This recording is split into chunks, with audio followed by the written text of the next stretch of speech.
আজকে দুর্দান্ত স্বাদের চিকেন রান্না করব, কারণ আজকে সব রান্না হবে বাটা মশলা দিয়ে। সব মশলা আমি এখানে রেডি করে ফেলছি। এখানে প্রথমেই আমি আদা আর রসুন বেটে নিচ্ছি। বাটাবাটি একটু ঝামেলার হলেও কিন্তু যে কোনো তরকারি বাটা মশলা দিয়ে রান্না করলে খেতে খুবই মজার হয়। তো এখানে আমার রসুন আর আদাটা বাটা শেষ। এখন আমি এখানে বেটে নিচ্ছি পেঁয়াজ। বাটা মশলার কালারটাই কিন্তু অনেক সুন্দর হয়, খুব ফ্রেশ হয়। তো ব্লেন্ডার করা মশলাটা কিন্তু এরকম হয় না, আর একদম তাজা মশলার ঘ্রাণটাই ছিল অন্যরকম। এখানে জিরাটা বাটা হচ্ছিল। তো আমার 3 ধরনের মশলা এখানে বেটে নেওয়া শেষ হয়ে গেল। তো দেখুন, আর খুব সুন্দর একটা ঘ্রাণ আসছিল। তো এখানে আমি চুলায় কড়াইতে তেল দিয়ে কিছু পেঁয়াজ কুচি দিয়ে দিলাম এবং পেঁয়াজটা ব্রাউন কালার করে এর মধ্যে আমি গরম মশলা দিয়ে দিলাম।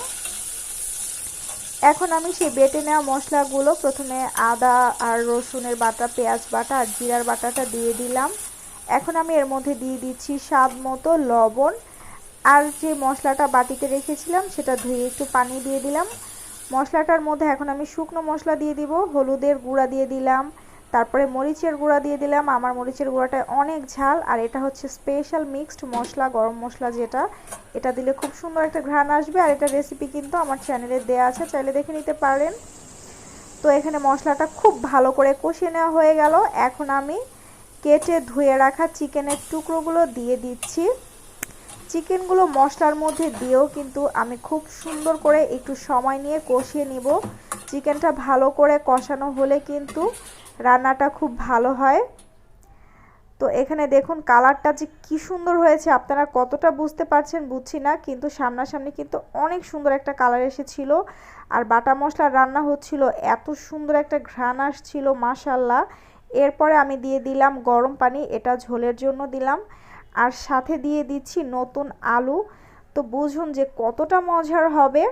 আর যেহেতু আজকে বেটে নিয়েছি মশলাটা, তাই আমি চিকেনটা একটু ঝোলঝোল করব। নতুন আলু দিয়ে মুরগির ঝোলঝোল খেতে কিন্তু খুবই মজার হয়, ফ্রেশ ফ্রেশ।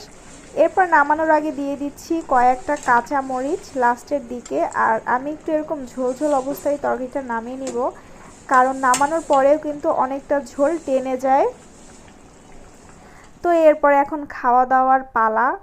মানে কি বলবো, এটা অবশ্যই বাসা ট্রাই করবেন। একটু কষ্ট হলেও মাঝে মাঝে আপনারাও কিন্তু পাটা এরকম মশলা বেটে যে কোনো তরকারি রান্না করে খেয়ে দেখবেন কি যে মজার হয়।